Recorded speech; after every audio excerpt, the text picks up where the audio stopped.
বাগান করতে চাইলে অনেকেই মনে করেন যে এটার জন্য খুব বেশি পরিশ্রম দিতে হয় কিংবা এটার জন্য অভিজ্ঞতা থাকতে হয় কিংবা অনেক পরামর্শের দরকার হয়। আমি বলবো আপনার ইচ্ছে শক্তিই যথেষ্ট। এই যে দেখুন, ছাদে আমি কচু চাষ করেছি।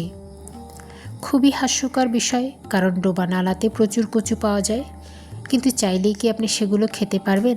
আপনার খেতে ইচ্ছে করবে? মোটেই করবে না। কিন্তু আপনাকে যদি বলি যে আমার ছাদ বাগান থেকে আপনাকে কচু শাক দেওয়া হবে, আপনি নেবেন কি না?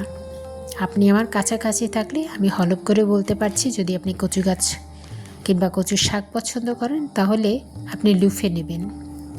সে কারণেই বলছি, আপনি ছাদে কিংবা বারান্দায় কচু শাক চাষ করতে পারেন খুব সহজে।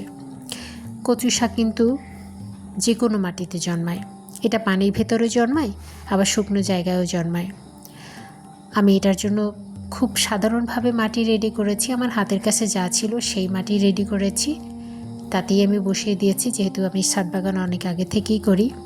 এখানে আমার মূলত ফ্লোর ঝাড়ু দেওয়া মাটি যেটা ছিল সেইটা দিয়ে তাতে আমি কচু গাছ বসিয়ে দিয়েছি। আর এই কচু গাছ সংগ্রহ করেছি একেবারে ঝোপ জঙ্গল থেকে তুলে এলে। মূলত আমার অন্য একটা বাগান আছে, মায়ের বাগান, সেখান থেকে আমি এই গাছগুলো সংগ্রহ করেছি এবং সংগ্রহ করে এনে আমি লাগিয়ে দিয়েছি। ছোট ছোট চারা এনেছি, একদম বাচ্চা চারা, যেটা দেখে অনেকেই হাসাহাসি করেন। বিশেষ করে আমার আপুমণি তো খুবই হাসেন, আমার আম্মা হাসাহাসি করেন যে এরকম লেদা গাছ সে কি বাঁচবে। তো যাই হোক, বেঁচেছে। এবার চলুন আমি আপনাদেরকে কিছু মালটা গাছ দেখাই। এবছর আমার মালটা খুব একটা ভালো আসেনি, কারণ আমি পরিচর্যা করতে পারিনি, কিন্তু তারপর আলহামদুলিল্লাহ যা এসেছে খুব ভালো এসেছে। আমি ডালগুলো প্রুনিং করে দিয়েছি, যদিও প্রুনিং করাটা খুব দেরিতে হয়ে গেছে। ফলসহ আমি প্রুনিং করে দিয়েছি, কিচ্ছু করার নাই, কারণ এই অবস্থায় ডাল রাখলে ওগুলো আস্তে আস্তে মরে যেত এবং আমার পুরো গাছটাই ক্ষতিগ্রস্ত হতো। দ্যাটস ওয়াই আমি ফলগুলো রাখার জন্য আমার পুরনো ডালগুলো কেটে দিয়েছি। কেটে দেওয়ার পরে কি চমৎকারভাবে এটাতে ব্রাঞ্চ ছেড়েছে। মালটা গাছের একটা অসুবিধা আছে, মালটা কিংবা কমলা গাছের এই কচি পাতাগুলো পিঁপড়া এবং মিলিব্যাগ পোকায় খুব আক্রমণ করে। সেক্ষেত্রে আপনি যেটা করতে পারেন, ডিটারজেন্ট, হলুদ এবং ভিম লিকুইড এটা একসাথে গুলিয়ে তারপর স্প্রে করে দিতে পারেন, তাহলে পিঁপড়া এবং মিলিব্যাগের বংশ ধ্বংস হয়ে যাবে। আর একটা করবেন, মালচিং করে দেবেন, কারণ ছাদের কাছে মাটি কম, এখানে প্রচুর ঘাস আগাছা জন্মায়। সেটার জন্য আমি সুতির কাপড় দিয়ে ঢেকে দিতে হবে।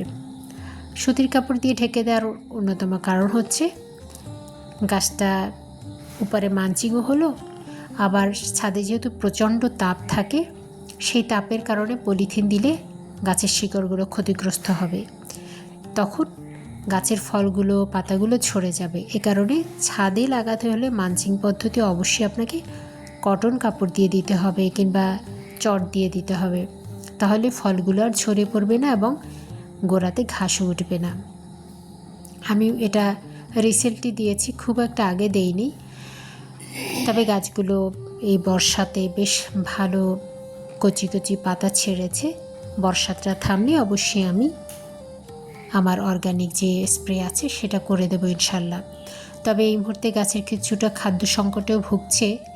বর্ষা না শেষ হওয়া পর্যন্ত আমি এখানে কোনো খাবারও দিতে পারছি না, কারণ এত বৃষ্টি, টানা 15-16 দিন ধরে বৃষ্টি, গাছের গোড়ায় একদমই খাবার নাই। গাছগুলো মোটামুটি এত বৃষ্টি পেয়ে অসুস্থ হয়ে পড়ছে।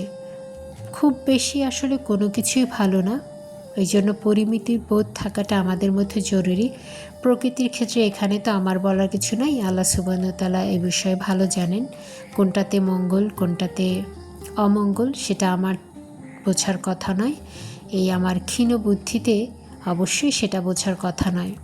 আমি তো নির্বোধের মতো মাঝে মধ্যে বলি, আল্লাহ আমি বৃষ্টি চাই না, আল্লাহ আমি রোদ চাই না, কিন্তু আমার কথায় কি এসে যায়? তবে চাইতে তো বারণ নাই। ওই একটা জায়গায় আমাদের প্রিভিলাইজড যে একমাত্র আল্লাহর কাছে আপনি যা ইচ্ছা তাই চাইতে পারেন, এখানে কেউ আপনাকে বকতে আসবে না। এবং আল্লাহ সুবহানাহু ওয়া তাআলা আমার কাছে মনে হয় যে মাঝে মধ্যে তিনি বোধহয় হেসে ফেলেন বান্দার এই কুকীর্তি দেখে। কারণ অনেক সময় তো আমাদের জ্ঞানের অভাব।